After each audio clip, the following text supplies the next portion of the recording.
2020학년도 대학 수학능력 시험을 앞두고 우리 수험생들이 할 수 있는 마지막 모의 시험입니다. 우리가 6번의 모의 평가 혹은 전국연합 학력평가를 보게 되는데요. 그 6번째가 바로 10월달 전국연합 학력평가 서울특별시 교육청 문제가 되겠습니다. 우리 이미 총평에서 여러분 격려할 거 다 했고요. 너무 고생했다, 애썼다, 우리 할 말 다 했어요. 그렇기 때문에 이제 본격적으로 문제에 들어갈 건데, 이 서울특별시 교육청 문제 참 양질의 문제입니다. 참 매년 잘 내요. 와, 더 낼 거 없겠다 싶은데도 참 잘 냅니다.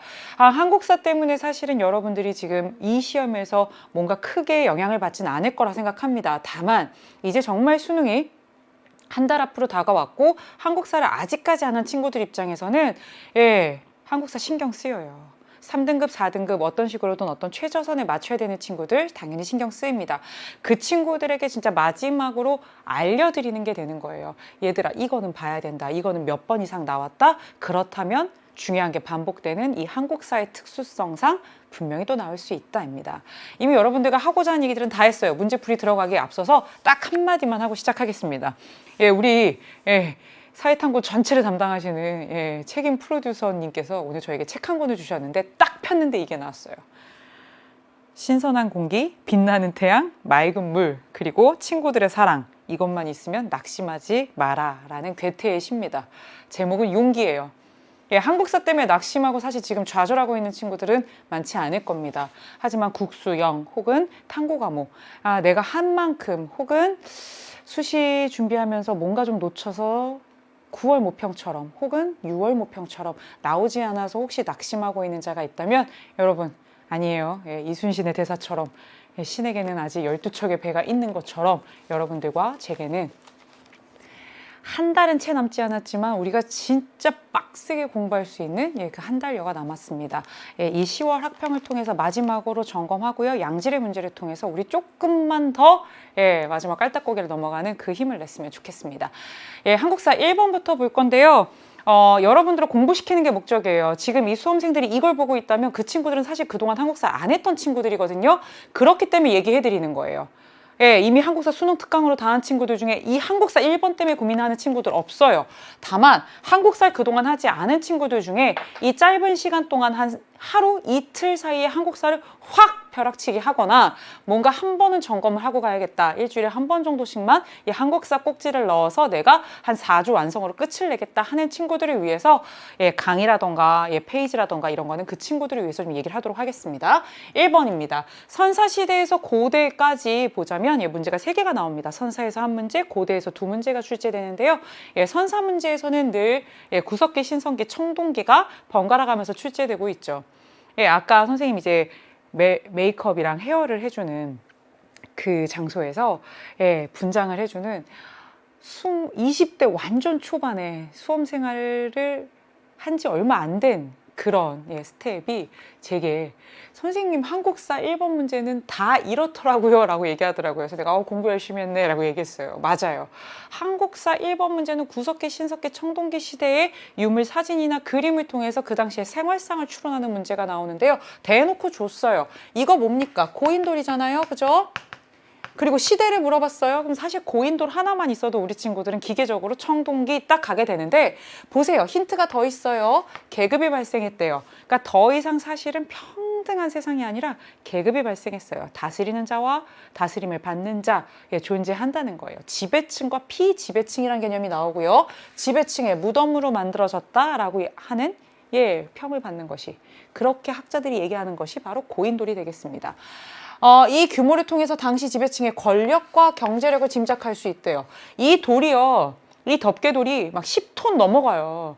근데 그거를 인간의 노동력만으로 가지고 저기에서 돌을 캐가지고 이동해가지고 다리돌 놓고 위에다 쌓고 흙 빼고 이 모든 것을 할 수 있으려면요, 그러한 인력들을 몇 날 며칠이고 부릴 수 있는 힘이 있어야 된다는 거죠. 이런 게 만들어진 이 시기 바로 언제입니까? 청동기입니다. 계급 발생, 국가 발생 다 나왔죠?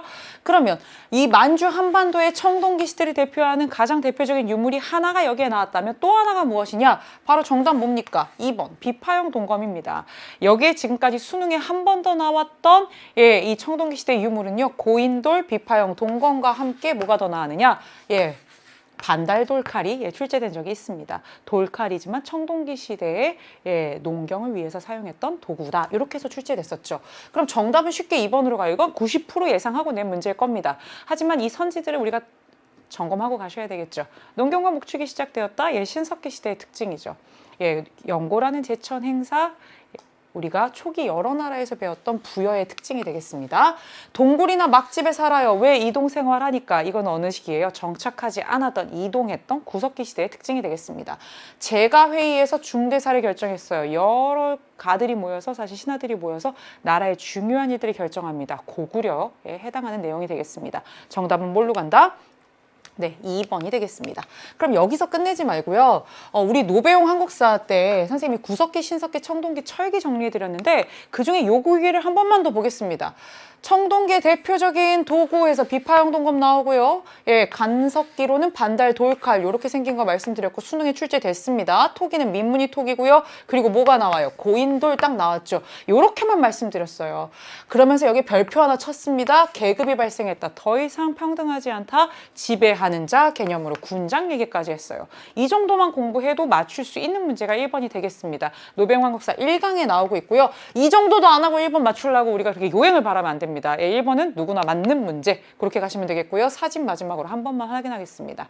우리나라에서는 이렇게 생긴 고인돌뿐만 아니라 남방식 덮개돌이 엄청 큰 그런 고인돌도 보이고 있고요. 비파형 동검, 청동으로 만든 검이 되겠습니다. 그러면 이 선사와 고대에서 문제가 총 3문제가 출제된다라고 했는데요. 선사부터 시작해서 통일신라 발해까지 해당합니다.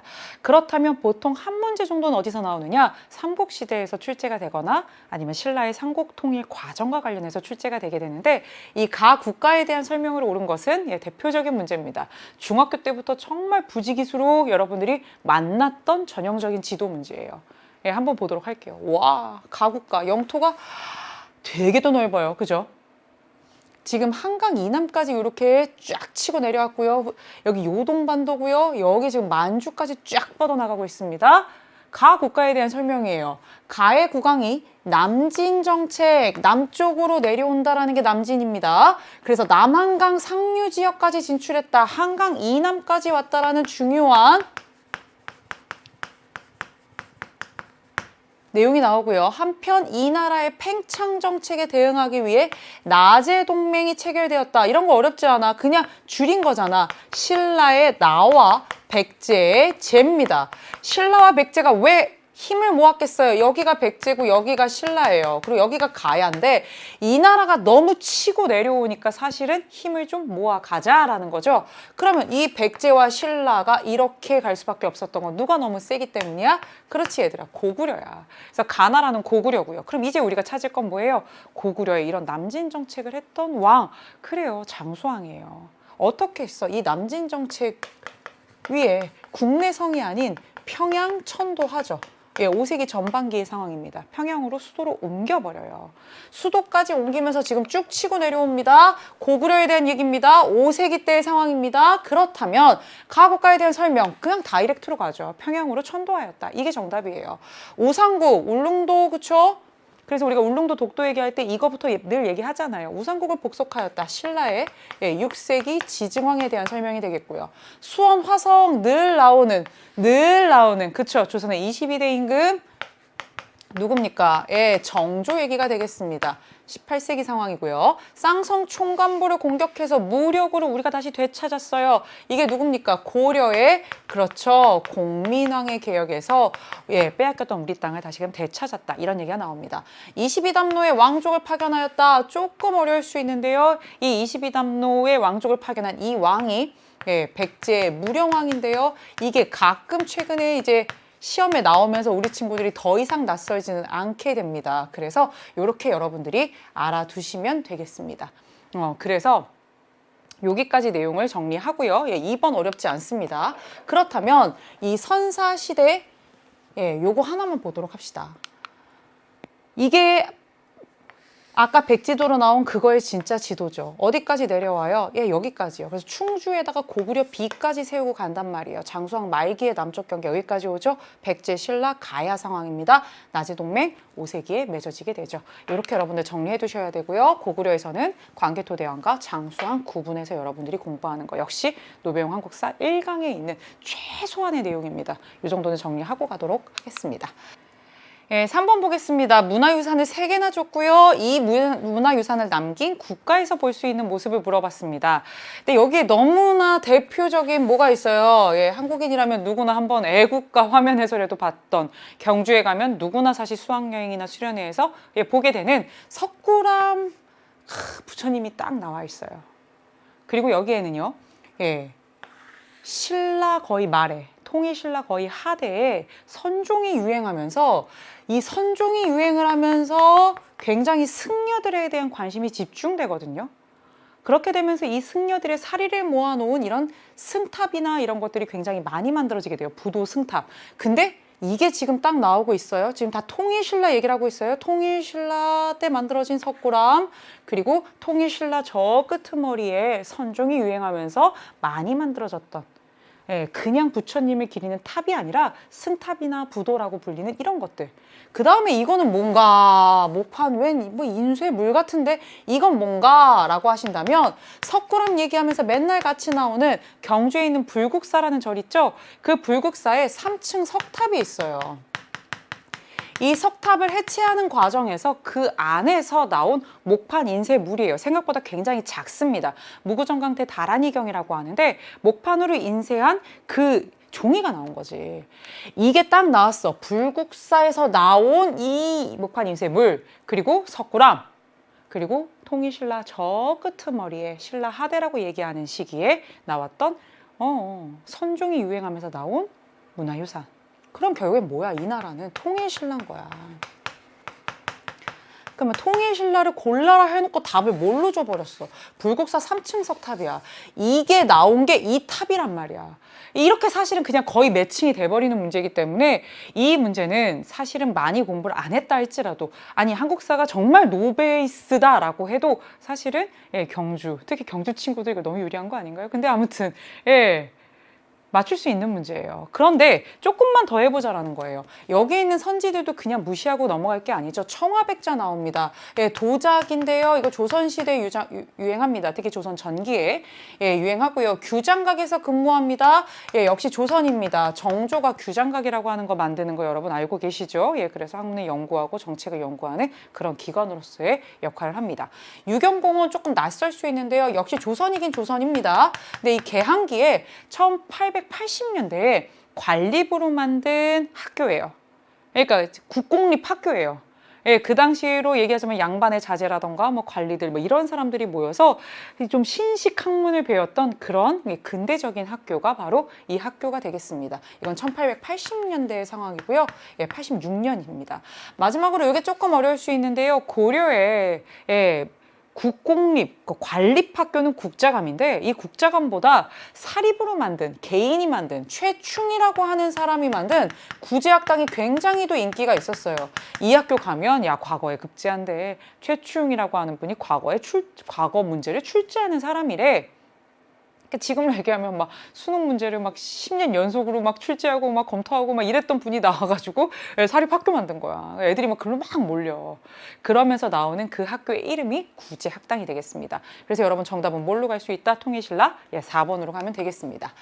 4번입니다. 4번 이제 고려시대 문제가 됐는데요. 예, 사이시기 문제라고 해서 와 한국사에서 사이시기 문제 내기 있기에요? 막 이렇게 얘기하는데 아니에요.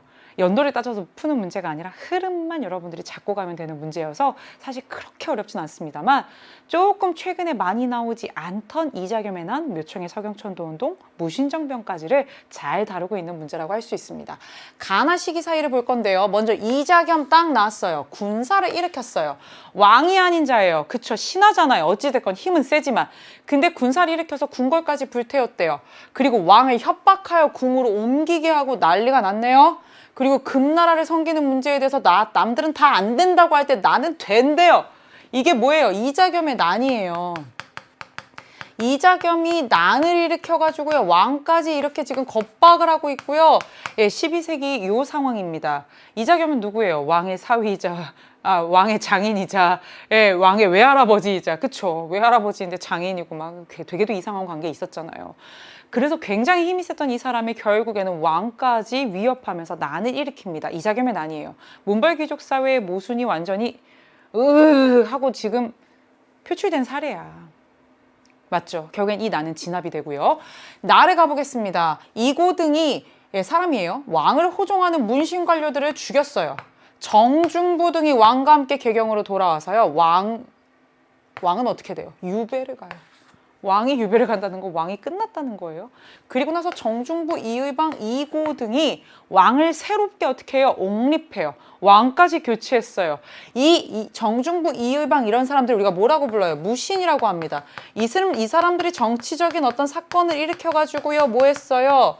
예, 정변을 일으켰고요. 권력을 장악합니다. 그래서 왕을 폐하고 새로운 왕을 옹립했어요.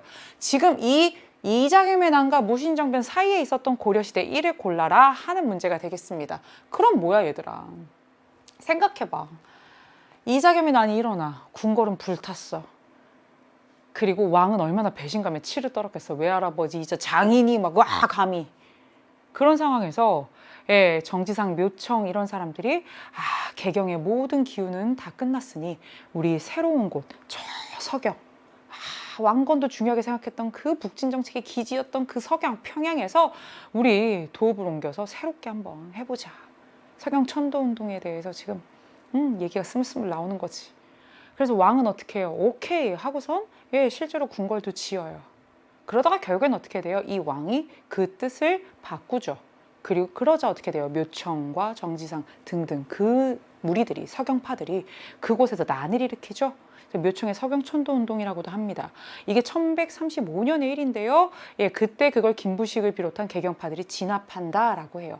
연도를 외우는 문제가 아니에요. 문벌귀족 사회가 이렇게 동요하면서 일어났던 일련의 사건들을 알고 있니? 이 정도만 물어보는 겁니다. 그래서 정답은 뭘로 갑니까? 예, 묘청의 서경천도 운동 이렇게 가게 돼요. 요 사이 시기에 들어가죠. 그러면 완전히 고려가 아닌 거를 제껴보자고. 송시열 나왔어. 북벌, 청나라를 정벌하제, 청나라한테 본때를 보여주제. 병자호란 이후의 상황이란 말이야. 이건 조선 후기야. 그러니까 얘들아 이거는 제끼자고. 그 다음에 군국기무처가 설치됐대. 이거는 1차 가보개혁 때야. 1894년이라고 제끼자고. 근데 광종이 과거제를 도입했대. 이거는 뭐야? 고려 4대 임금 때야. 그러니까 고려 초기잖아. 맞아? 10세기 때 상황이란 말이야. 이것도 너무 앞이야. 그러니까 아니야. 정동행성 이문소가 폐지되었대. 요게 조금 어려울 수 있어. 어디서 한 번쯤은 들어봤는데 이거 뭐지? 할 수 있거든. 정동행성 이문소는 뭐냐면 역시 고려이긴 한데 이거 조금 선지가 까다로울 수 있어요. 예.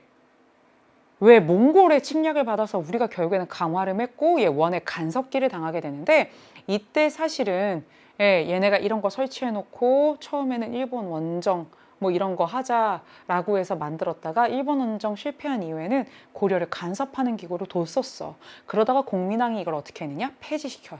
완전 고려 거의 끝이에요. 공민왕 때 얘기니까. 근데 지금 이건 언제입니까? 12세기 때의 상황이죠. 그래서 여러분 정답 뭘로 갑니까? 예, 바로 요 내용이 되겠습니다. 문벌귀족 사회 동요와 관련된 일련의 부분들이고요. 지금 여러분들 고려 한 번만 마지막으로 수능 전에 언제 정리하겠어요?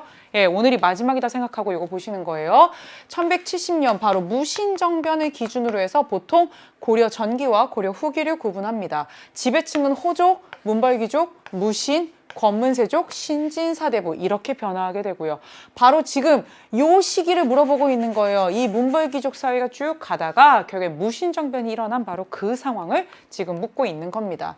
그래서 이게 지금 이거는 옛날에 수능 특강 써머리 그 PPT를 그대로 가지고 온 건데 지금 같이 있잖아. 이자겸의 난, 묘청의 서경천도운동, 그리고 나서 결국엔 3번이 뭐가 돼요? 무신정변으로 결국에는 문벌귀족이 아니라 무신들이 집권하는 시대로 간다라는 것을 지금 한눈에 볼 수 있는 문제가 되겠습니다. 다음 문제입니다. 5번이고요. 예, 이 5번 문제 좋은 문제죠. 다음 상황이 나타난 배경으로 적절한 것은입니다. 대한제국 황제 폐하까지 나왔으니까 때는 바야흐로 대한제국 때가 되겠습니다. 특사로 파견된 우리 이상설, 이준, 이휘종 이분들의 이름을 어떤 식으로든 한 번쯤 언급하는 건 저는 굉장히 의미 있다고 생각하는데요. 이분들이 특사로 어디까지 갔냐면 헤이그까지 갔어요. 네덜란드 헤이그, 네덜란드의 작은 곳이지만 참 우리에게는 익숙한 바로 그 헤이그 특사입니다.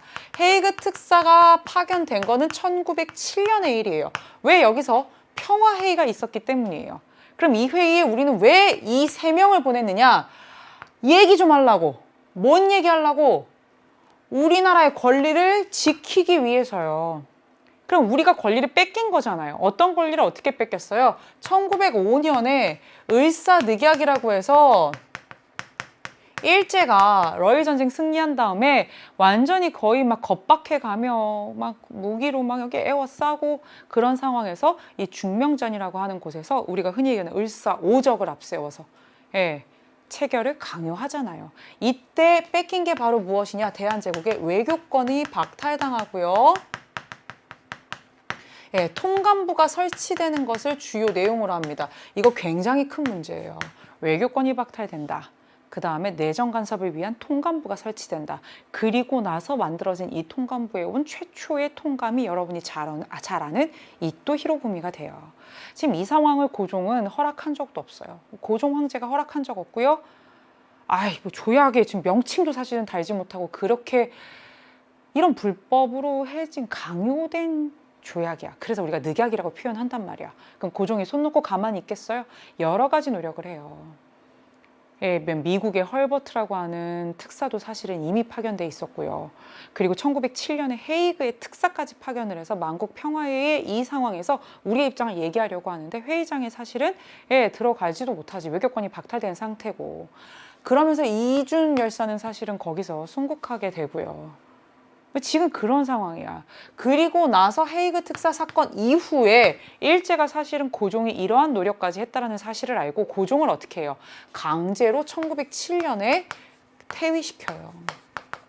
이거를 가장 잘 보여주는 것이 미스터 선샤인이라는 드라마인데 지금 우리 친구들이 수능을 앞두고 그거를 보면서 그 절절한 마음을 같이 느끼긴 너무나도 되게도 바쁘기 때문에 제발 부탁인데 2번이랑 5번에서 헷갈리지만 않기를 진심으로 바라면서 넘어가는 거지.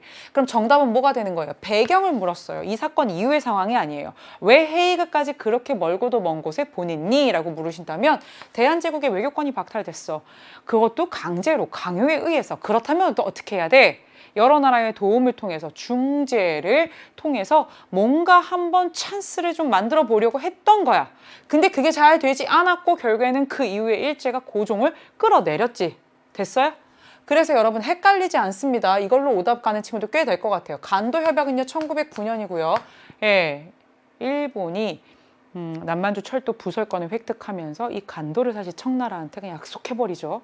고종강제 퇴위는 이 사건 이후인 1907년이고요. 조선 총독부는 통감부가 아니라 총독부죠. 완전히 식민지가 됐다는 뜻입니다. 1910년에 설치가 되게 됩니다. 치안유지법 1925년이고요. 치안유지법 뭐냐고 물어보는 친구들이 있는데요. 그거예요. 독립운동가들 탄압하고요. 또 사회주의자들 탄압하는 그런 법입니다. 말로는 문화통치라고 하지만 이런 살벌한 법 만들어서 사실은 잡아가고 탄압했던 게 일제입니다. 그래서 여러분 정답 뭘로 간다? 5번 외교권 박탈 이렇게 가셔야 되고요. 이거는요 옛날에 그 수능 특강 서머리에서 좀 자세하게 다뤘던 요 내용을 일부러 가지고 왔어요. 이게 좀 잘 정리가 돼 있어요. 수특에도 물론 있고요. 다 있습니다. 을사늑약 보세요. 무력으로 위협하여 강제로 체결했고요. 내용 가장 중요합니다. 외교권 박탈과 통감부 설치죠. 이때 초대 통감 이토 히로부미다라고 얘기했고요. 고종의 대응 이게 지금 시험 문제로 나온 바로 그 내용이 되겠습니다. 조약 무효를 선언했어요. 영향력이 있냐 없냐의 문제가 아니에요. 선언은 했어요. 그리고 1907년 헤이그에서 열린 만국평화회의에 이상설, 이준, 이휘종 방금 봤었죠? 특사로 파견했고요. 이게 1907년이에요. 그리고 나서 일본이 고종을 강제로 퇴위시킵니다. 이 이후의 상황이 되겠습니다. 이렇게 연결이 되면 여러분들 맞출 수 있겠죠. 여기서만 끝나지 말고요. 그 다음이 어떻게 돼요? 고종 퇴위하고 차관정치 실시되고 대한제국 군대까지 해산되고 정미의병이 일어나고 그 모든 어려움 속에서도 결국엔 우리는 계속 맞섰지만 결국에 1910년 8월에 대한제국의 국권이 피탈되면서 일제가 조선총독부를 설치하고 어떻게 돼요? 식민지배 역사가 시작된다. 이렇게 정리하시면 되겠습니다. 6번입니다. 다음 대화의 소재가 된 인물에 대한 설명으로 옳은 것은이에요. 제가 노배용 한국사 강의할 때 뭐라고 얘기했냐면 스님 4명 나온다 그랬어요. 신라시대의 원효 의상. 네, 원효는 이미 2018학년도 대수능에서 한 번 나왔습니다. 불교 대중화. 네, 그 사람 나왔고요. 의상은 맨날 뭘로 나온다 그랬어요? 선지로 나온다 그랬어요. 그 다음에 고려시대 의천이 시험에 나왔죠. 진우도 시험에 나왔습니다. 그 4명의 대표적인 승려도 정리 안 하시면 불교 문화사 문제 어렵게 나올 때 틀릴 수 있다라고도 말씀드렸어요. 근데 대놓고 좋습니다. 고려시대 승려예요. 그러니까 원효 의상 빠이빠이. 왕호천 축국전에 해초도 빠이빠이 아니에요. 그런데 이 사람은 어떤 승려냐? 교종을 바탕으로, 교종이 메인이고요. 선종이 메인이고요. 교종과의 조화를 추구했대요. 직관적인 깨달음과 끊임없는 수행을 통해서 정말 그렇게 나아가는, 깨닫고 계속해서 수행하고 기도하고 실천하고 이런 것들, 이게 본연의 모습이다라고 생각을 하면서 이 선종을 강조하지만 그렇다고 경전 속에 있는 부처님의 진리를 무시하지 않아요. 그래서 선종을 바탕으로 교종과의 조화를 추구했어요. 선종이 메인입니다. 그래서 방법론으로 뭘 얘기했느냐? 수양 방법론으로 도노 점수와 정의 쌍수를 얘기해요. 먼저 도노, 깨닫고 나서 아하 하고 깨닫고 나서 점진적으로 수행하고 끊임없이 수양해 갈 것, 이것이고요. 그 다음에 정해쌍수, 이 깨달음과 부처님의 지혜인 바로 이 경전 속에서 나타나는 그 지혜, 선종과 교종을 쌍으로 모여라. 둘 다 보스, 뭐 하라는 거야? 수행하고 수양해 나가라는 거지. 이 도노점수 정해쌍수까지 나왔으면 이게 누구다라는 거 나와요? 진울입니다. 고려 후기의 승려고요. 이 사람은 무슨 얘기도 함께 하느냐? 선종을 중심으로 교종을 통합하자 도노점수 정해쌍수뿐만이 아니라 불교 너무 썩었다. 원래 승려 본연의 모습으로 어떻게 한다? 원래 우리의 모습으로 돌아가야 된다. 원래 스님은 스님답게. 불교의 그 핵심에 다 그래서 수선사라고 하는 절, 지금의 송광사죠. 그 절에 수많은 승려들과 함께 결사운동을 전개한 것으로 유명합니다. 정답 뭘로 갑니까? 5번입니다. 조금 선지도 어렵고요. 내용도 어려울 수 있으나 그동안 기출이 안 됐던 사람은 아니죠. 그럼 한번 보겠습니다. 해동천 태종을 창시했다. 고려 전기의 의천에 대한 설명이고요. 왕호천 축국전에 저술하였다. 통일신라 시기의 8세기 해초를 얘기합니다. 삼국사기 편찬 김부식이죠. 삼국유사 아니고 삼국사기입니다. 부석사 등 많은 사원을 건립하였다. 통일신라의 승려 의상이 되겠습니다. 정답은 5번인데요. 마지막으로 정리 한 번만 하겠습니다. 대학 수학능력시험에 이 사람이 나왔어요.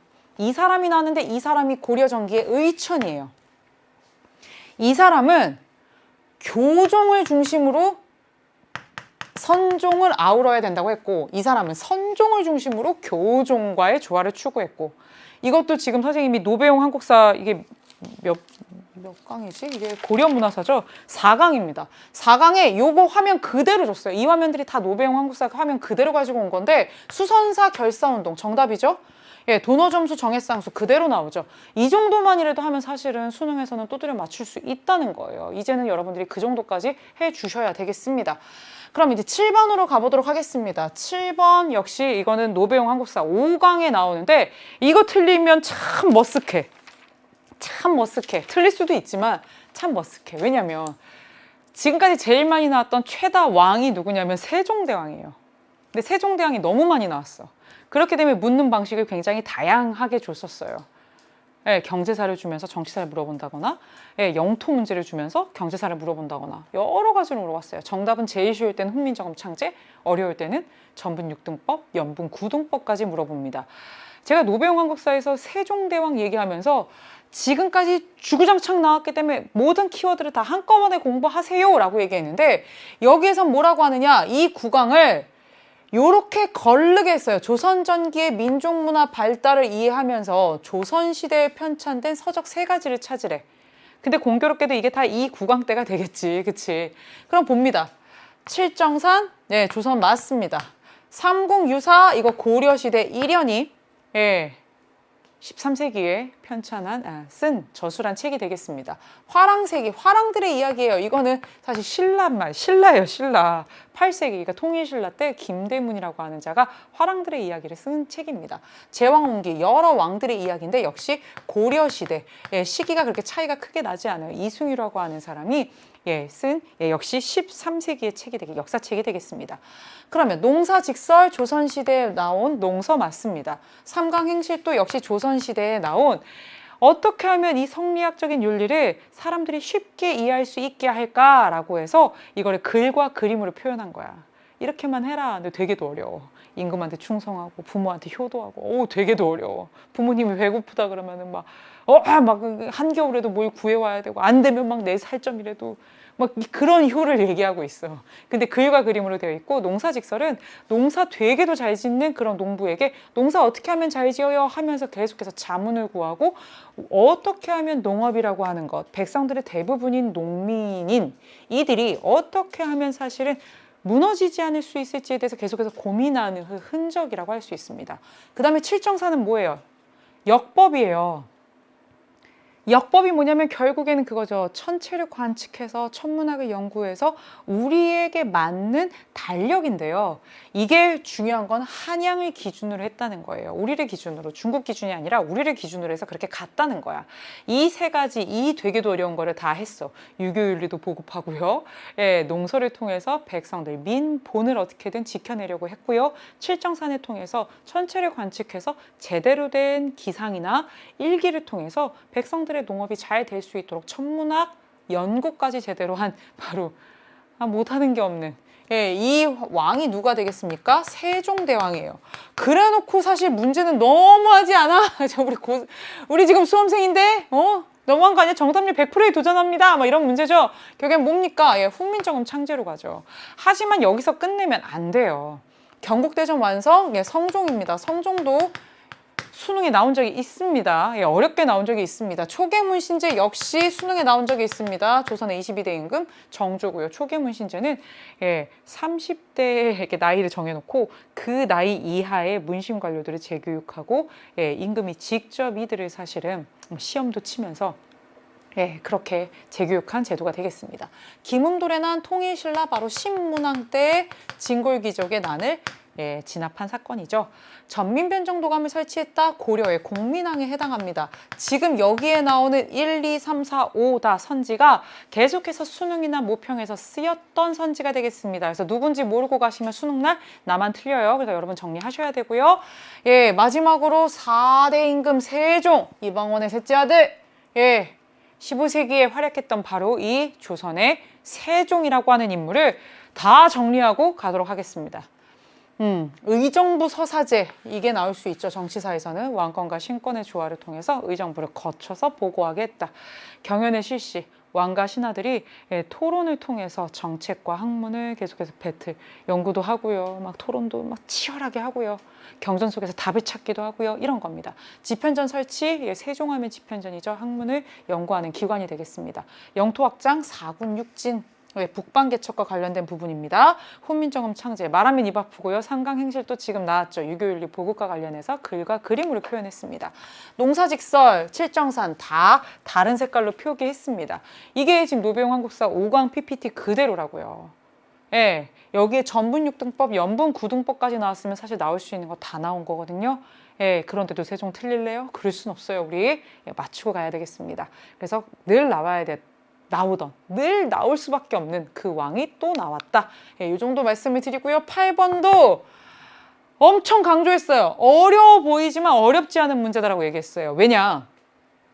이르기 시작하면 사실은 잘 모르겠거든. 12법? 이거 거름을 주고 뭔가 땅을 비옥하게 하는 거 언제든 하는 거 아닌가? 농상집요? 어느 시대 농서지? 농사직설밖에 모르는데? 그럴 수 있어요. 그런데 사실은 얘가 여기서 반짝반짝 하고 있는 게 니들 눈에 보였으면 좋겠어. 권원중보, 사만통보, 은병과 같은 화폐가 발행됐대. 은으로 만든 화폐래. 엄청나게 고액 화폐겠지. 이런 게 나왔고 향소 부곡할 때 소라고 하는 특수 행정구역에서 나라에서 만들라고 하는 제품들을 지금 만들어내고 있는 소수공업을 얘기했어요. 그럼 이게 어느 나라예요? 고려시대야, 고려시대. 선생님이 고려시대 얘기하면서 이거부터 한번 정리할게. 먼저 정리부터 할게. 이게 역시 노배용 한국사 그대로 가지고 온 건데 4강이야. 이 4강에 보면 고려 경제사가 시험에 나오면 이 키워드가 반드시 나온다 하면서 적어드린 거예요. 은병 활구 나왔죠? 이미 나왔죠. 고액 화폐고 고려의 돈이다. 그리고 반드시 답에는 뭐가 있을 것이다? 병란도가 있을 것이다. 왜? 국제무역 항의니까. 이거예요. 그리고 문제가 더 어려워지면 전시과까지 줄 거다라고 얘기했어요. 토지제도입니다. 그런데 지금 여기 뭐가 나왔어요? 은병활구 나왔죠? 됐어요? 답에는 뭐가 지금 방긋 웃고 있어요. 병란도. 예성강 하구의 개경 근처에 병란도 아라비아 상인들 얘기 나오잖아. 정답 바로 가는 거야. 그리고 여기에 더 힌트로 고려시대 특수행정구역인 소가 나오고, 예, 농사 직설이 조선 거라며. 이거는 고려시대, 예, 농사입니다. 그러면 여러분 정답은 이걸로 가요. 그럼 나머지를 좀 볼까요? 장보고 바다의 왕자 해상왕 장보고 나왔으니까 이거는 통일신라예요. 예, 9세기 신라 하대 때의 상황이 되겠고요. 나머지 세 개도 중요합니다. 금난정권을 폐지했다. 난전을 금하는 권리를 폐지하고 자유로운 상행위를 오케이 통공정책을 실시했던 임금 조선의 정조가 되겠습니다. 신의 통공정책 금난정권. 예, 이것도 굉장히 정조와 관련해서 여러분들이 알아두셔야 되고요.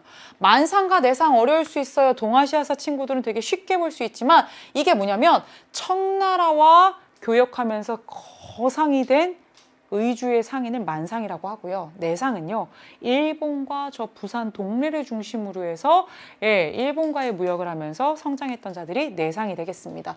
그래서 이거는 바로 언제냐? 조선 후기에 예, 상업의 발달, 무역의 예, 확대와 관련된 내용이 되겠고요. 조청상민 수륙무역장정은 바로 무엇이냐? 예, 1882년에요. 조선과 청 사이에 맺어진 내용으로서 청나라 상인이 예, 저 조선의 내륙까지 진출해서 상행위를 할 수 있도록 한양이나 이런 데에 점포를 열 수 있도록 예, 그렇게 예, 이들의 이권을 보장한 바로 그런 내용이 되겠습니다. 그러니까 고려만 찾으면 되겠죠? 정답 뭘로 간다? 3번으로 가면 되겠습니다. 그래서 지금 노배용 한국사, 경제사, 사회사, 문화사 자세하게 안 했어도 경제사의 이 키워드 정도만큼은 정리하고 갔어요. 여기서 지금까지 벗어난 적이 2017, 2018, 2019까지 수능과 모평 총 9세트에 한 번도 없었어요. 이 정도로 나오는 게 수능 한국사인데 그걸 틀리고 있다. 와, 또 열받아. 안 돼. 맞춰야 되는 거야, 이거는 얘들아. 알겠죠? 예. 그러면 9번입니다. 가에 들어갈 내용으로 가장 적절한 것은입니다. 조선시대 국왕인데 아무도 알아차리지 못했대요. 그러기에는 이분 너무 유명해요. 예, 수능에도요. 지금 해걸로 한 번씩 나와요. 영조 한 번, 정조 한 번. 조선 후기 임금 중에 누굴 낼 거야? 막 현종 막 낼 거야?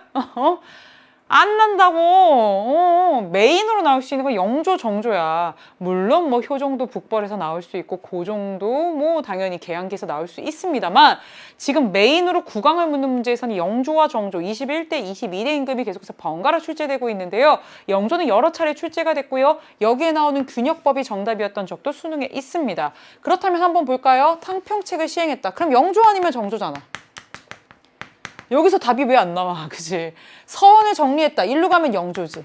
붕당의 근거지가 됐다. 그래서 사실은 서원을 확 많이 줄여버리죠. 속대전 편찬, 예, 법전을 예, 편찬합니다. 역시 영조고요. 조선의 21대 국왕까지 줬습니다. 영조입니다. 그러면 교육과정상 영조가 나올 수 있는 건 다 나온 거예요. 그러면 정답 하나 남았죠? 그렇죠.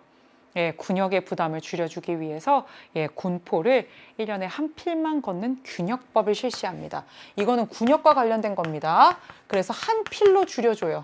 그러면 예전에 비해서 세금이 그만큼 줄겠죠? 그래서 어떻게 했어요? 그 부족분을 예, 막기 위해서 각종 세금을 더 걷거나 선무공간이다라고 하는 자들에게 예, 좀 먹고 살 만한 자들에게 선무공간이라고 하는 칭호를 주고 예, 포를 걷는 그런 식으로 예, 메꿨고요. 땅 있는 사람들한테 결작이라고 해서 메꾸고 그렇게 하면서 사실은 이 민들의 부담을 조금이라도 줄이려고 노력했던 것이 바로 균역법이 되겠습니다. 영주의 가장 대표적인 거고요. 이거 외에는 뭐 신문고 다시 한번 부활한다.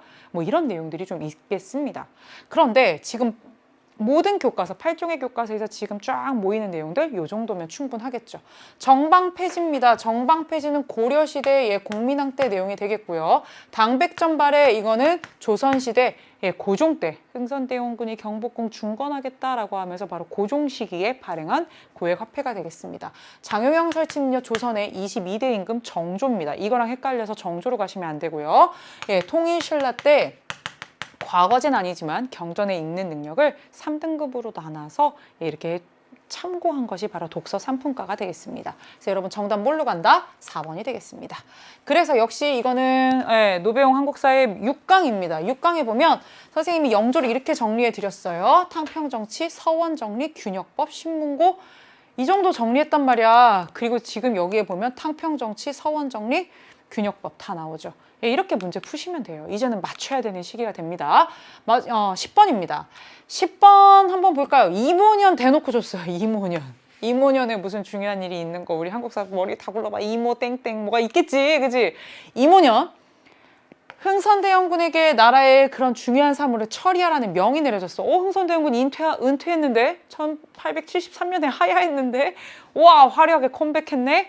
그랬더니 흥선대원군이 이런 것들을 죄다 폐지하고 오영의 군제를 복구하라는 명을 내리고 여기까지 어려워. 근데 이 다음에 힌트가 바바바박 나오죠. 군량을 지급하게 하고 난병들은 대궐에서 물러서 사방으로 흩어졌다예요.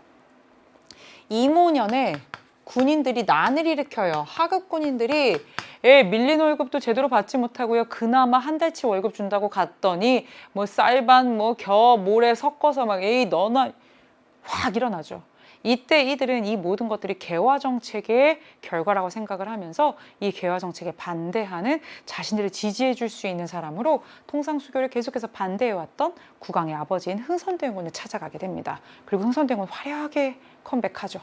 그래서 모든 것들을 다 예전으로 돌려버려요.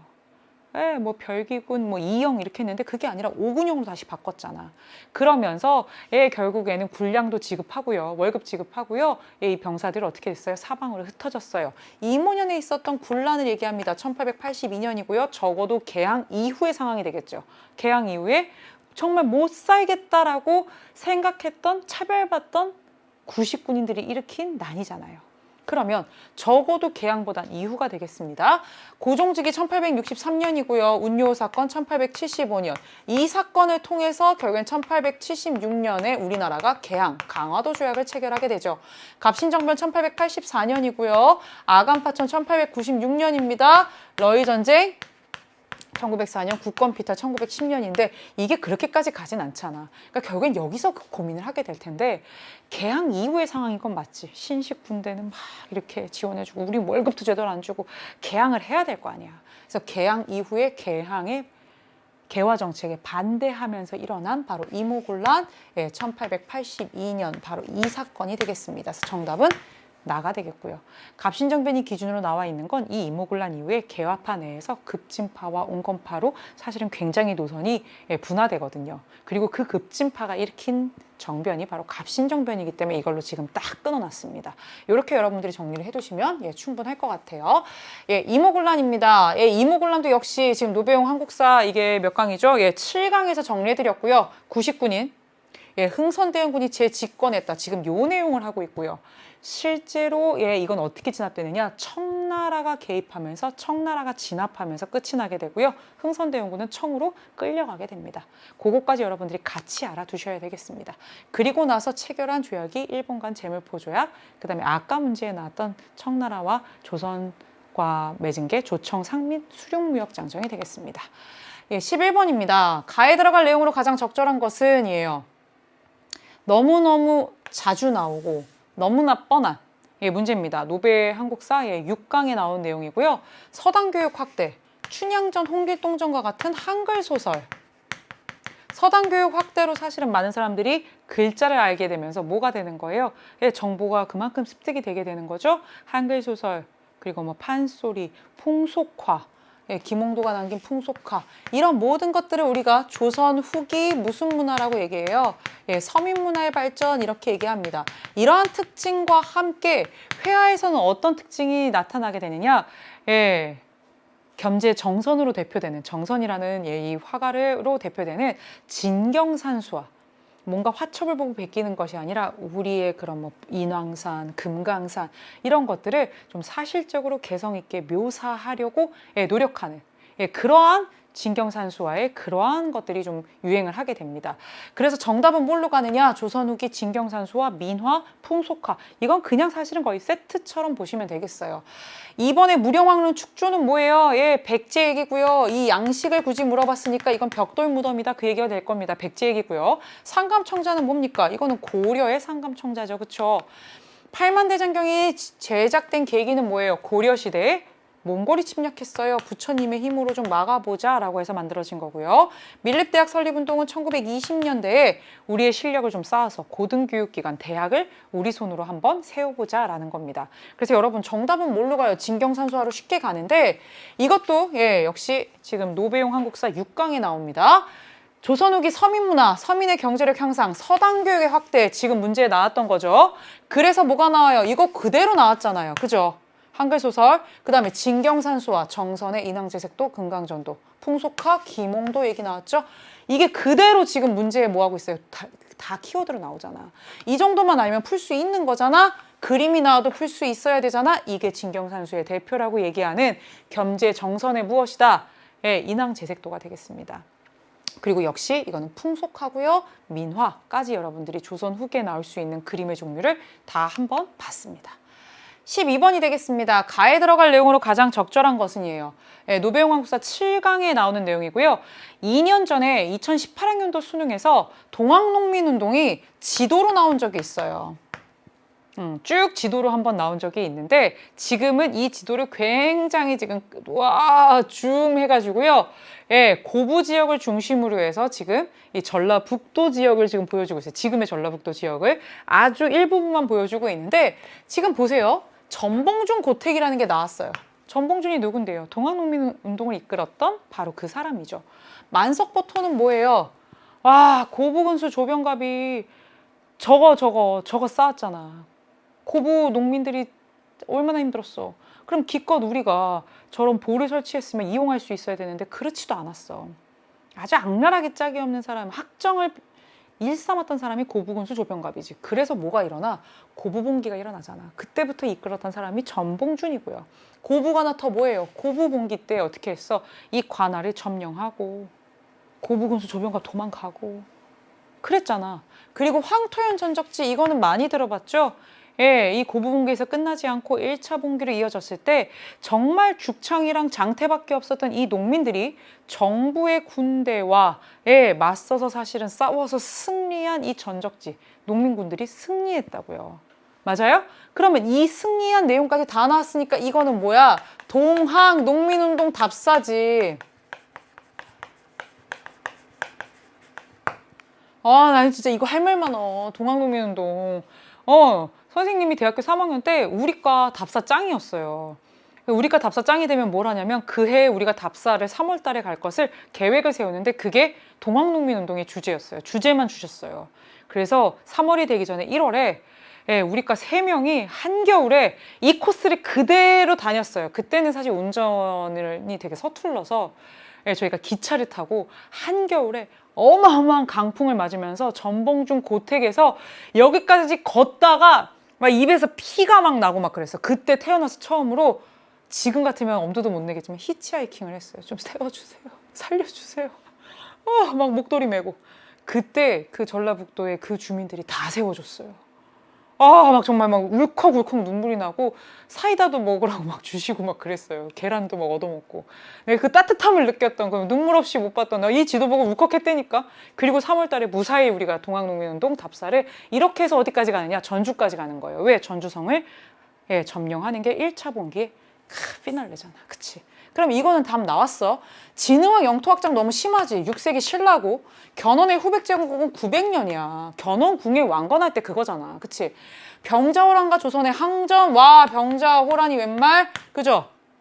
이건 삼전도 뭐 내지는 남한산성 이런 거 나와야 되겠죠. 무신집권기의 하층민의 봉기.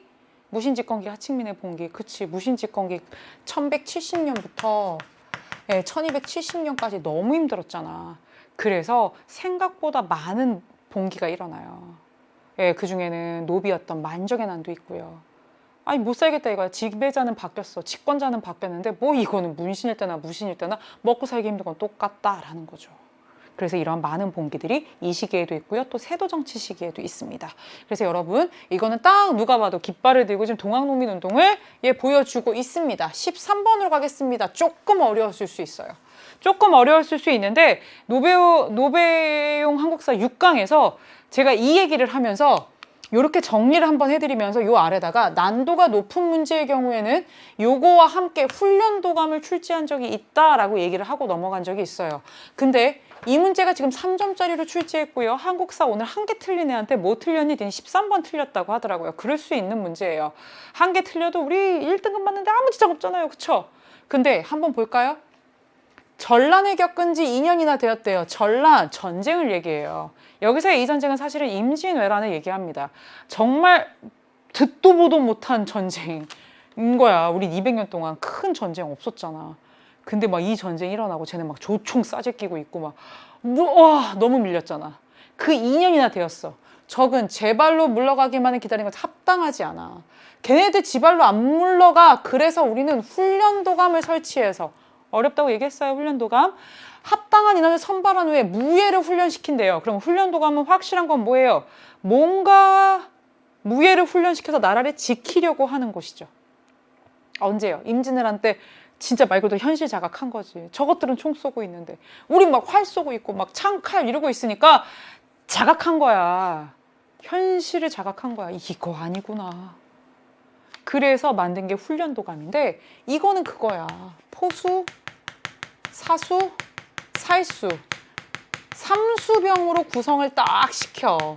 그럼 우리도 뭔 말이냐? 총 쏘겠다라는 거고 그 다음에 활도 쏘겠다라는 거고 그 다음에 창과 칼도 쓰겠다는 거야. 쟤네들이 만드는 총 우리도 만들겠다 그거야. 그리고 나서 이들을 훈련시켜요. 이 훈련도감이요. 조선 후기에 오군영이라고 하는 중앙군의 그 중에 한 개가 됩니다. 그리고 그 한 개가 바로 임진왜란 때 이렇게 만들어지게 돼요. 그 다음에 비변사가 아래였다가 나옵니다. 뭐 해주 어쩌고저쩌고 저쩌고 뭐 노비까지 등급을 나누어 선발해야 합니다. 그 병법은 소고의 규정에 따라 부대를 편성해야 합니다. 라고 돼 있어요. 양반부터 노비까지 해가지고요. 지방군은 이렇게 소고제로 가야 된다라고 하는 거예요. 훈련도감이나 비변사는 시험에 많이 나와요. 특히 조선 전기와 후기를 구분하는 문제로 굉장히 많이 출제가 됩니다. 훈련도감까지 나왔어요. 중앙군 얘기 나왔어요. 지방군 얘기 나왔어요. 왜요? 임진왜란을 통해서 현실을 딱 때려 맞고 어떻게 된 거예요? 군사제도의 변화가 일어난 거예요. 중앙군은 이렇게, 지방군은 이렇게 가자. 물론 양반이 제대로 지방을 지킬 리 없겠지만 이렇게 제도의 변화가 나타납니다. 이것과 함께 여러분들이 뭐까지 챙기셔야 되느냐? 비변사까지 챙기셔야 돼요. 원래는 임시기구였다가 임진왜란을 거치면서 엄청 비대해지고 전쟁이 끝났음에도 불구하고 얘네가 다 좌지우지예요. 그러면서 왕권이 약화되고 의정부와 육조 기능이 약화되는 그런 조선 후기의 모습으로 가게 되는데 이것까지 같이 챙겨두셔야 수능에 뭐가 나와도 다 맞을 수 있습니다. 그러면 2번부터 볼까요? 이건 고려시대 얘기죠. 여진도 역시 고려시대 얘기죠. 삼별초 역시 고려시대죠. 이거는 거란 침입, 이건 여진 침입, 이거는 몽골의 침입과 관련돼 있죠. 다 고려고요. 나당연합까지 나왔고 신라의 삼국통일 나왔어요. 이거는 뭐 7세기 상황이잖아요. 신라가 삼국통일할 때. 그래서 여러분 정답 뭘로 간다? 조선의 임진왜란과 그 이후에 군사제도의 변화, 그 과정에 있었던 상황을 말씀드리는 겁니다. 됐습니까? 그럼 14번입니다. 다음 자료에 나타난 운동에 대한 설명으로 옳은 것은인데요. 이거 기출된 적 있습니다. 수능에 나왔다는 얘기예요. 나온 게 또 나오는 게 한국사의 특징이라고 말씀을 드렸어요. 나온 거 또 나와요. 나만 틀리고 있으면 안 돼요. 한번 보겠습니다. 다음 자료에 나타난 운동이에요. 경제는 국가에 필요한 긴급한 문제다라고 돼 있어요. 법률로만 국가가 되지 못하나니 우리 유학생으로 말하면 금 800명이나 되는데 매일 담배 한 갑씩이라도 6전이요. 한 달에 한 사람이 1원 80전이니 1년 담배값이 적지 않거든 하물며 전 국민의 담배값이랴. 일제히 단연하여 금연하자는 거예요. 금연하자는 거예요. 근데 이 모든 얘기를 하는 진짜 목적이 마지막에 딱 여기에 나오죠. 국채의 10,000분의 1이라도 도웁시다예요. 국채가 뭡니까? 국채 딱 나오니까 애들이 국채보상운동 이렇게 얘기하는데 국채가 뭐예요? 나라의 빚이에요. 라이트가 아니라 나라가 빚더미에 앉았다고요. 나라가 지금 갚을 돈이 이렇게 많다고요. 그러면 대한제국에 왜 이렇게까지 국채가 많은가 생각을 해보면 사실은 예, 일제가 계속해서 여러 가지 압박을 가하고 좀 간섭도 하고 영향력을 확대하면서 이 말로는 근대화 문물 시설 도입, 뭐 수용, 설치, 뭐 새롭게 한번 시작해봐라, 뭐 이런 것도 해야 되지 않겠냐. 근데 사실 그게 다 돈이거든. 뭐 철도가 됐건 뭐가 됐건 다 신문물을 들이는데 돈이 필요하잖아. 그리고 그거를 해주는 게 아니야. 예, 자기네한테 돈을 꿔서 그것을 예, 하게끔 하는데 그러다 보니까 대한제국의 빚이 굉장히 늘어나요. 그래서 여러분 조금 어려운 단어지만 대한제국이 예, 일본으로부터 많은 차관을 도입했다라는 표현이 나올 거야. 차관을 도입했다는 게 무슨 뜻이냐? 예, 돈을 많이 껐다는 뜻이야. 그럼 생각해봐. 선생님이 지금 카메라 감독님한테 돈을 한 1억쯤 빌렸어. 그럼 우리의 관계가 과연 수평적이고 그렇게 되겠니? 난 눈치 보겠지. 아, 이거 독촉 당하겠지. 일본은 정확하게 아는 거야. 국권만 뺏어가지고 되는 거, 정치적인 어떤 면만, 외교권만, 뭐 이런 게 아니라 결국에는 이거는 같이 가야 되는 거야. 같이 뭐 해야 돼? 경제도 예속시켜버려야 돼. 옴짝달싹 못하게. 그걸 잘 알아. 아니 미쳤다고 막 돈을 꿔주냔 말이야. 근데 일본은 그러고 있단 말이야. 왜? 경제를 예속하기 위해서. 그래서 1907년 당시에 이 대한제국이 예, 진 빚을 쭉 보니까 1,300만 원 정도래. 어마무시한 돈인 거지. 뭐 학자들에 따라서는 뭐 대한제국의 1년 예산 정도의 그런 규모가 된다라고 얘기하는 분들도 있어요. 그러면 지금 대한민국의 예산은 몇백 조란 말이야. 그럼 사실은 어마어마한 돈인 건 맞는데 이거를 우리가 잘못해서 만든 건 아니잖아.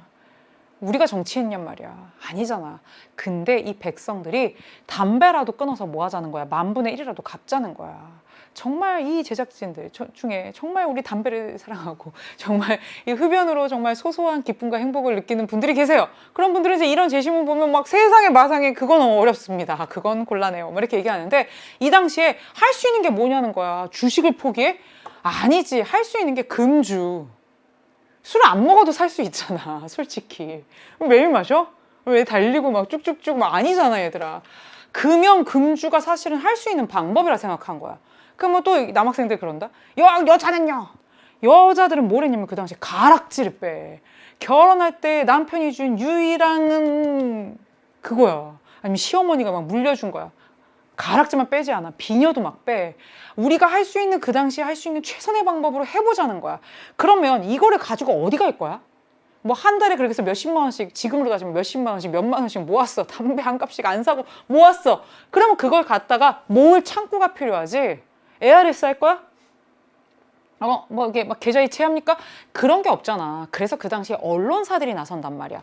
그 언론사가 이 1907년 당시에 지금 굉장히 핫한 거기가 어디예요? 여기잖아요. 대한매일신보. 그래서 이러한 것들을 통해서 사실은 이러한 모금 운동이 진행이 된다라는 겁니다. 정답 이거고요. 이미 수능에 나온 적이 있습니다. 독립협회 활동은요 1896년부터 98년이니까 이 시기랑 맞지 않고요.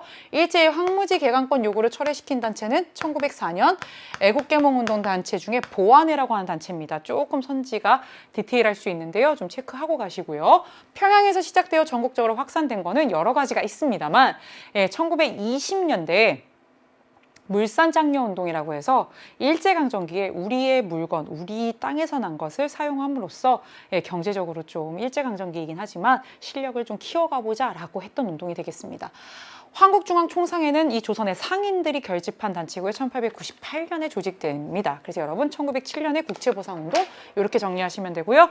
역시 이것도요. 노베이스 한국사 8강이 나옵니다. 이 8강이 제가 이렇게 정리해드렸어요. 경제적 자주권을 수호하자 대한제국의 재정이 일본에 예속된 상황에서 대구에서 시작되어서 국채보상 기성회가 대한매일신보 등 정답지에 있는 거죠. 모금운동을 전국으로 확산한다. 금주, 금연, 가락지 모으기 이런 운동이 전개되었다라는 겁니다. 그래서 꽤 모여요. 그래서 통감부가 완전 긴장해서 이거 완전 회방 놓고 방해하고 횡령을 했느니 뭐 했느니 막 프레임 덮어 씌우고 그래요.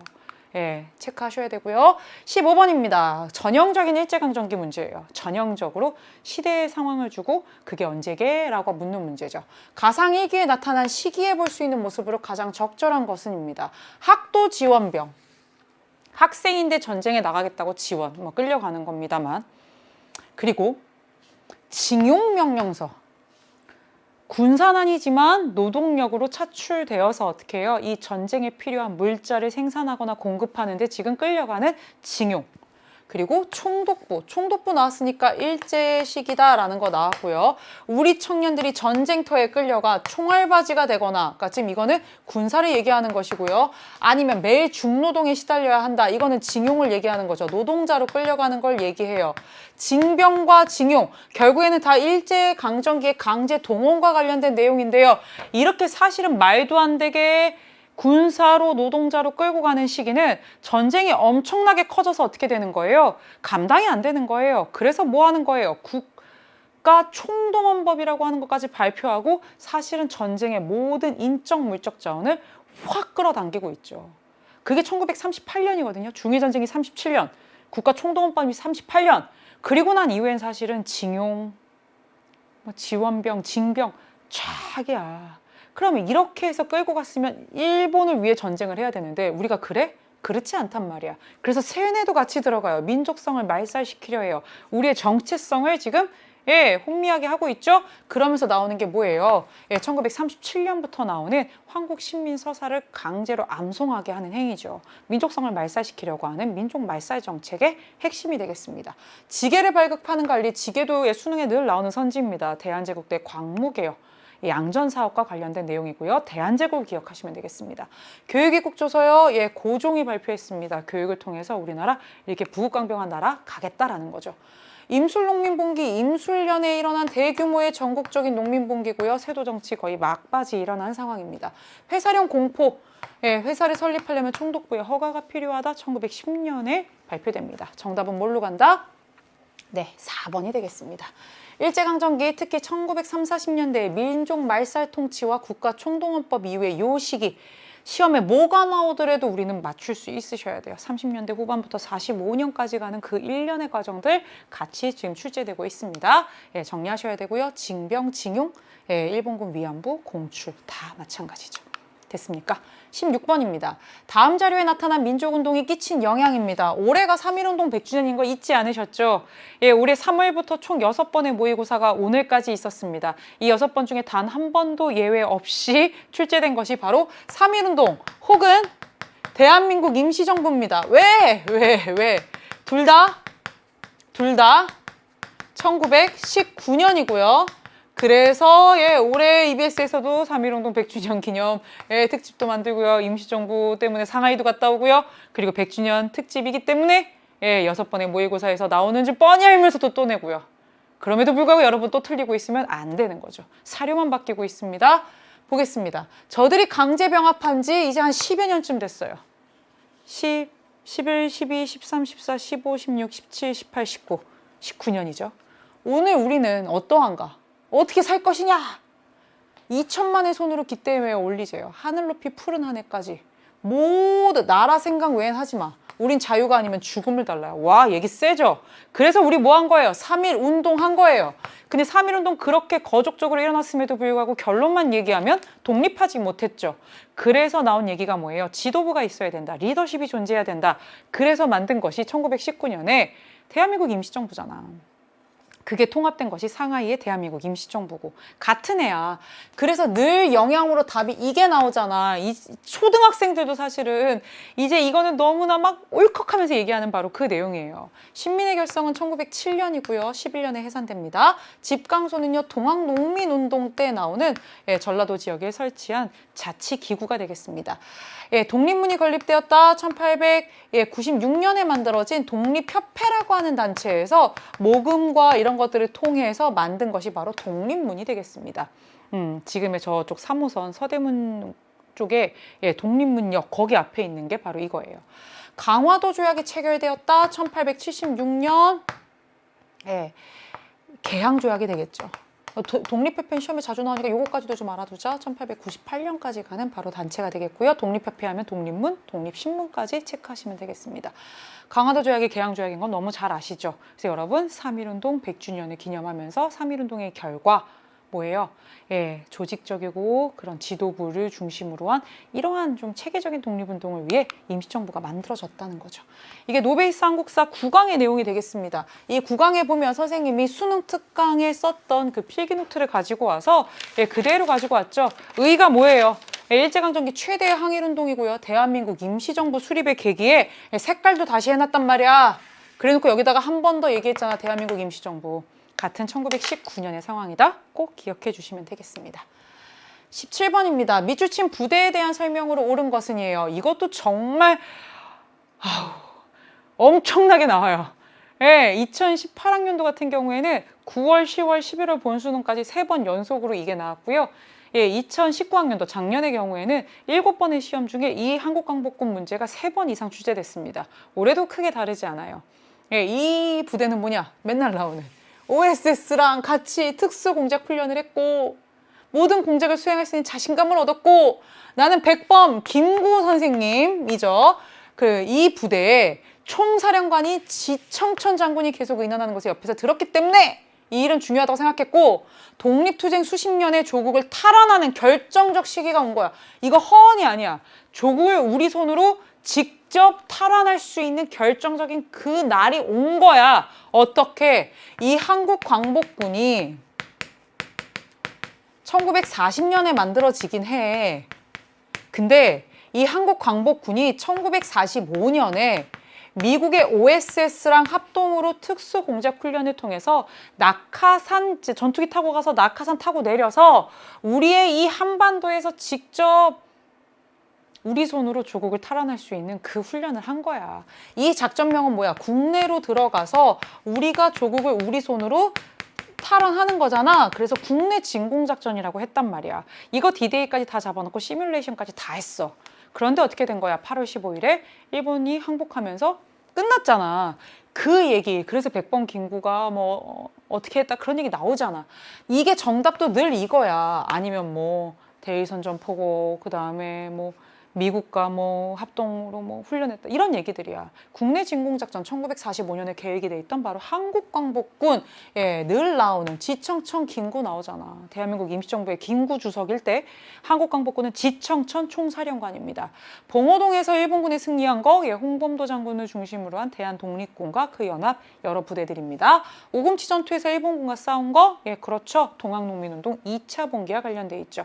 조선독립동맹 어려울 수 있습니다. 이들은 사회주의 계열의 사람들이 주축이 돼서요. 화북의 예난 지역에서 조선의용군이란 이름으로 김두봉이 이끌었던 군사 조직이 되겠습니다. 조선혁명선언 이거는 시험에 자주 나오죠. 의열단의 강령이고요. 의열단은 김원봉이 만들었는데 이 글은 누가 써줬느냐? 그렇습니다. 신채호 선생님이 써준 글이 되겠습니다. 정답 뭘로 간다? 예, 1번으로 갑니다. 한국광복군 역시 예, 노배용 한국사 9강에서 이 정도 정리했어요. OSS 나왔잖아. 국내 정진, 그치? 국내로 지금 들어가는 거고요. 40년에 만들어지고요. 예, 대의선전포고도 하고요. 이런 활동을 통해서 국내 진공작전을 예, 준비했다. 이 정도 정리하시면 문제 맞을 수 있겠죠. 18번입니다. 조금 어려웠을 수 있어요. 하지만 이것도 예, 나온 적이 여러 차례 있고요. 전국연합 학력평가 서울특별시 교육청 문제인데요. 서울특별시 교육청 문제에도 이게 나온 적이 있습니다. 어떤 국회 활동인지를 묻고 있어요. 이 문서는 반민족행위 특별조사위원회 조사관 임명장이다. 반민특위는 일제강점기에 반민족 행위를 한 자, 그러니까 결국엔 뭐야? 민족에 반하는 행위를 한 자, 친일파. 그것들을 어떻게 해야 돼? 조사해서 처벌할 건 해야지. 그래야 민족정기가 살아나잖아.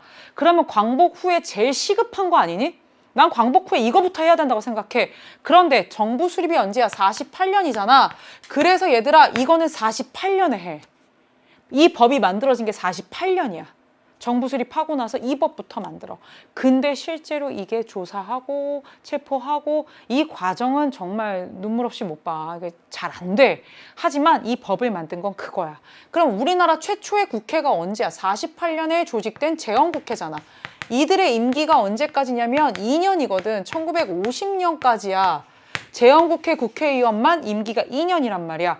이들이 재헌국회에서 제정했던 법이 바로 반민족행위 처벌법. 친일파들을 사실은 반드시 해결해야 된다라는 그 대의 속에서 만들어진 법이야. 재헌국회에서 헌법만 만든 게 아니라 이 처벌법 만들었어. 되게도 중요한 법이야. 왜? 이게 우리 민족의 가장 큰 과제였잖아. 그럼 또 하나 우리 민족의 큰 과제가 뭐냐면 그 문제야. 농사 짓는 사람이 국민의 대부분이야. 솔직히 이 당시에는. 근데 땅 주인들이 꼭 그 농사를 짓진 않아. 땅을 가진 놈은 따로 있고 그 땅을 부쳐먹고 사는 사람은 또 따로 있어. 지주, 소장농 들어봤잖아. 이거 아니잖아. 뭐야? 결국에는 농사를 짓는 사람이 땅을 소유하는 것이 맞다라는 원칙이야. 이걸 유식한 말로 경자유전의 원칙이라고 해. 경자가 뭐냐면 밭가는 사람. 농사를 짓는 자가 토지를 소유하는 게 맞잖아 라는 거야. 너무나 몇천 년 동안 있어왔던 우리의 문제를 해결해야 될 거 아니니. 그래서 재헌국회가 이 짧은 임기 속에 했던 게 뭐냐면 농지개혁법이야. 그래서 결국엔 토지를 가급적 어떤 방향으로 농사를 짓는 사람이 토지를 소유할 수 있게끔 가자라는 거야. 재헌국회에서 역시 제정한 법률 맞습니다. 그래서 대표적으로 이거 두 개는 암기하셔야 된다고 노배용 한국사 10강에서 말씀드렸어요. 정리하셔야 되고요. 어렵습니다.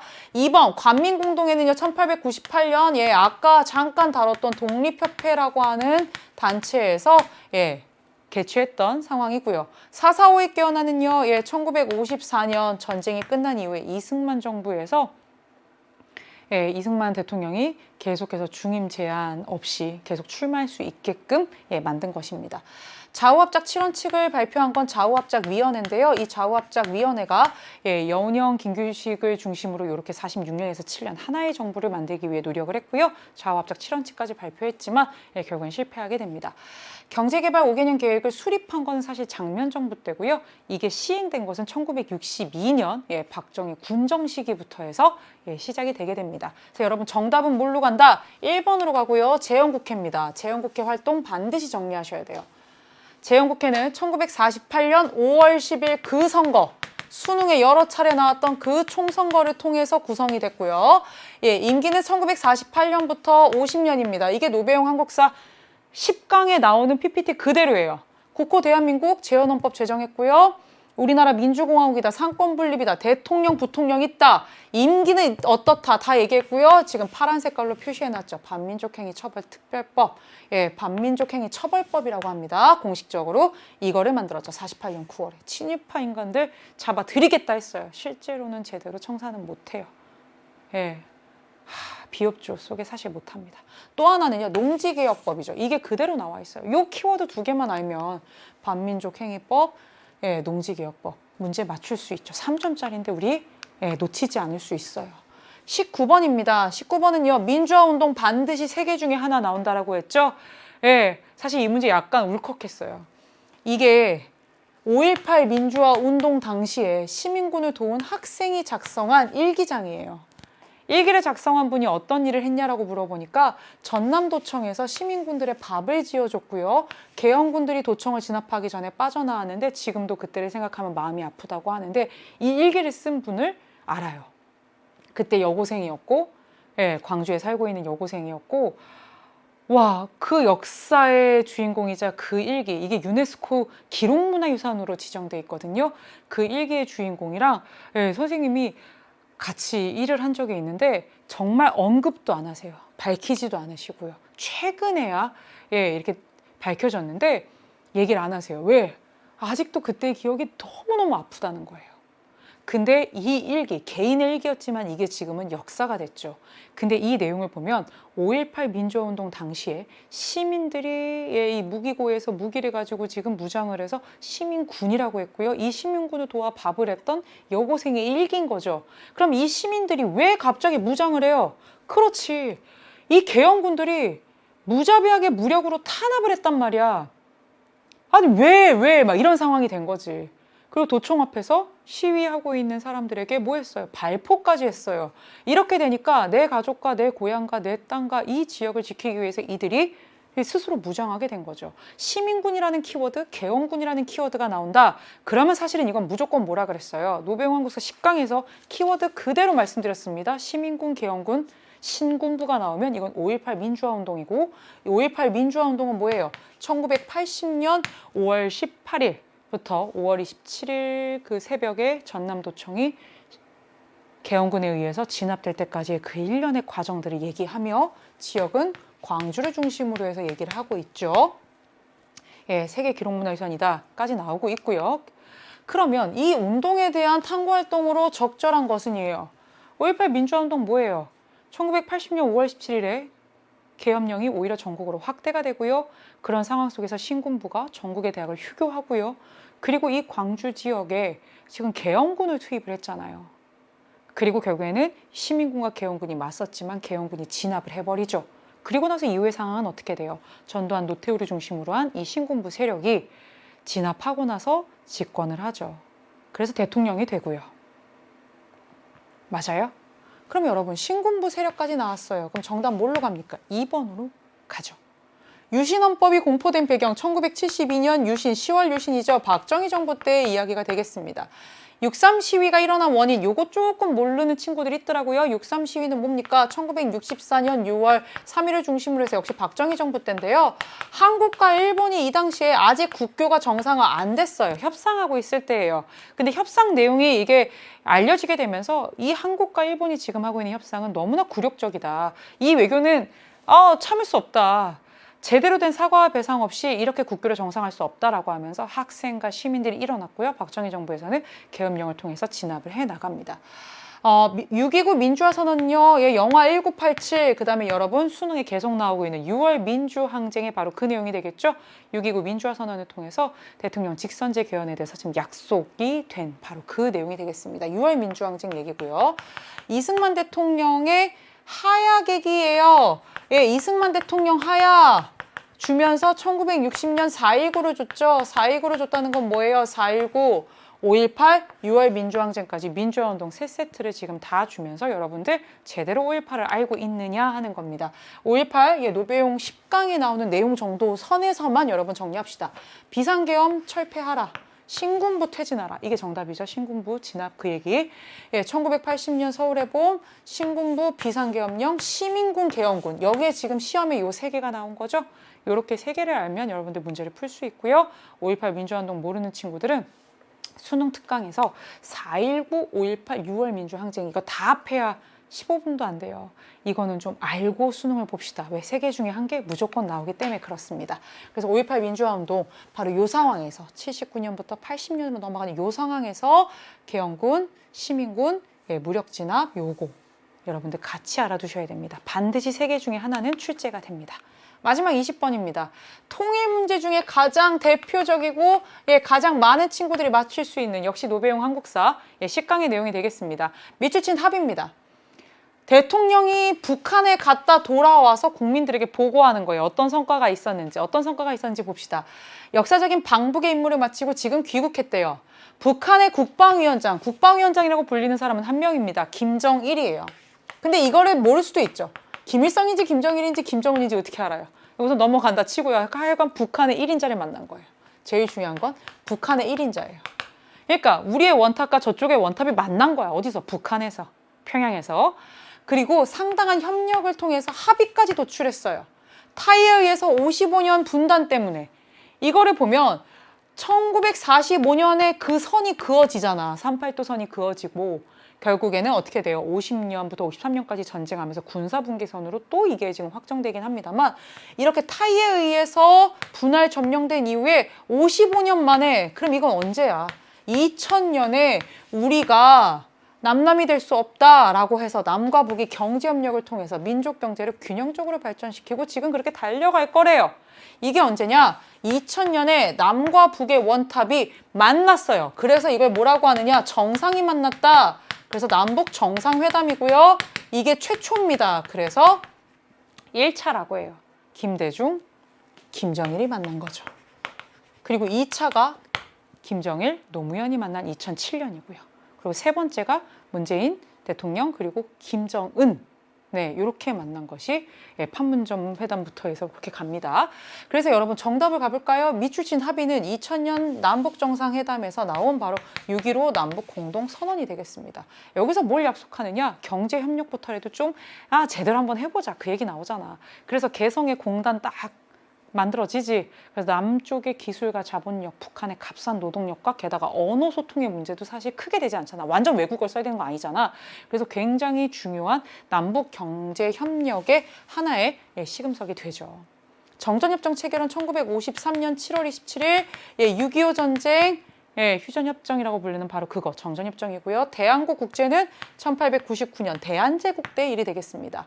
이런 건 제껴야 돼. 이 두 개에서 고민할 수는 있지만 남북조절위원회는 1972년 7.4남북 공동성명 그때와 관련 있고요. 남북한이 유엔에 동시 가입했어요. 야, 유엔 사무총장까지 나온 나라에서 2000년까지 지금 가입을 안 하고 있지는 않겠지. 물론 그건 더 이유지만 사무총장은 더 이유지만 유엔에 동시 가입한 거는 냉전이 붕괴되어가는 바로 그 시기입니다. 그래서 91년 요때가 되겠습니다. 그래서 여러분 정답 쉽게 3번으로 가고요. 요거는 정리하셔야 통일 문제를 맞추게 됩니다. 제일 많이 나오는 게 6.15 남북 공동선언입니다. 김대중 정부의 대북 화해 협력 정책을 통해서 남북의 정상이 만났다. 이게 제일 중요하고요. 개성의 공업지구 조성, 이게 개성공단이죠. 이게 지금 요번에 문제의 정답이 되겠습니다. 이거 말고도요. 박정희 정부 때 7.4 남북 공동성명, 노태우 대통령 때의 남북 기본합의서 다 수능에 출제된 적이 있습니다. 이거 3개만 공부하시면 맞출 수 있는데 그걸 안 해서 틀리면 통일 문제 나만 틀려요. 이렇게 해서 한국사는 결론만 얘기하겠습니다. 나온 게 또 나옵니다. 그래서 안 할 수 없고요. 벼락치기라도 합시다. 이제 한 달 남았어요. 하루 이틀에도 가능합니다. 노배용 한국사나 뭐 수노특강 써머리 이런 거를 통해서 여러분 충분히 할 수 있어요. 늦지 않았습니다. 우리 3등급 이상, 2등급 이상 충분히 맞을 수 있어요. 그래서 마지막에 수능날 한국사는 자신감의 과목으로 여러분들을 위로하고 격려해줬으면 좋겠습니다. 우리 본 수능까지 끝까지 화이팅 하시고요. 대학 수학능력 시험은 마지막까지 EBS와 함께 해주시길 바랍니다. 우리 수험생 여러분 끝까지 화이팅!